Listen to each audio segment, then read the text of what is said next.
அதிசயங்கள் செய்கிறவர் நம் அருகில் இருக்கிறார். அற்புதங்கள் செய்கிறவர் என்றும் நமக்குள் வசிக்கிறார். பிலேமோனுக்கு எழுதின நிருபத்தில் ஒரே அதிகாரம் தான். அதில் 17-18 வசனத்தை வாசிக்கும்படி அன்பா கேட்டுக்கொள்கிறேன். ஆதலால் நீர் என்னை உம்மோடே ஐக்கியமானவன் என்று எண்ணினால் என்னை ஏற்றுக்கொள்வது போல அவனையும் ஏற்றுக்கொள்ளும். அவன் உமக்கு யாதொரு அநியாயம் செய்ததும் உம்மிடத்தில் கடன்பட்டதும் உண்டானால் அதை என் கணக்கில் வைத்துக் கொள்ளும். இந்த ஒனேசிமு யாருன்னு கேட்டீங்கன்னா, பிலேமோனுடைய ஒரு அடிமையாக இருந்தவன். ஏதோ சில காரணங்களுக்காக தவறு செய்துவிட்டு அங்கே இருந்து ஓடி வந்து விடுகிறான். ஓடி வந்தவன் ரோமாபுரிக்கு வந்து விட்டான். ரோமாபுரியிலே அப்படி இருக்கும் பொழுது தான் ஏதோ ஒரு விதத்தில் பவுலடிகளை சந்தித்து பவுலி மூலமாய் ரட்சிப்பை பெற்றார். இந்த ரட்சிக்கப்பட்ட ஒனேசிமுவை தொடர்ந்து தன்னுடனே வைத்துக்கொள்ள மனதில்லாத பவுலடிகள் இந்த ஒனேசிமுவை எஜமானத்தில் ஒப்படைப்பதற்கு ஒரு கடிதத்தை எழுதுறாருங்க பிலேமோனுக்கு. பிலேமோனே, இந்த ஒனேசிமு ஓடி வந்த உண்மைதான், வந்தவன் ரட்சிக்கப்பட்டுட்டான்.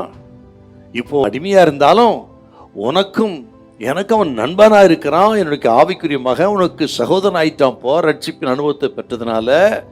ஆகவே நீர் அவனை ஏற்றுக்கொள்ள வேண்டும், அவனை மன்னிக்க வேண்டும் என்று பிலேமோன் ஒனேசிமை ஏற்றுக்கொள்வதற்கு மன்றாடி எழுதின ஒரு கடிதம் தாங்க இது.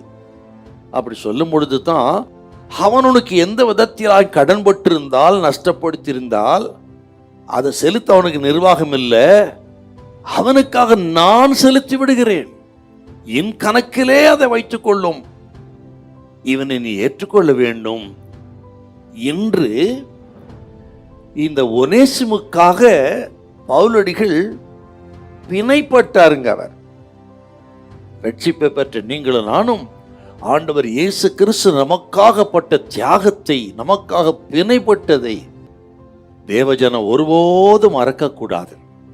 அந்த தியாகத்தை நினைவு கூறும்படியாக பரிசுத்த ஆவியானவர் சொல்லப்பட்ட அற்புதமான ஒரு நிருபம் இந்த பிலேமோனுக்கு எழுதின நிருபம்.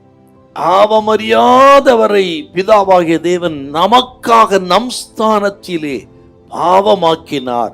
நாம் செலுத்த வேண்டிய விலையை அவர் கொடுத்தார். நமக்கு சமாதானத்தை உண்டு பண்ண மாக்கினை அவர் மேல் வந்தது என்று சொன்ன அற்புதமான வார்த்தையின்படி இயேசு நமக்காக பிணைப்பட்டு நம் ஸ்தானத்திலே மரித்தார் என்றார்.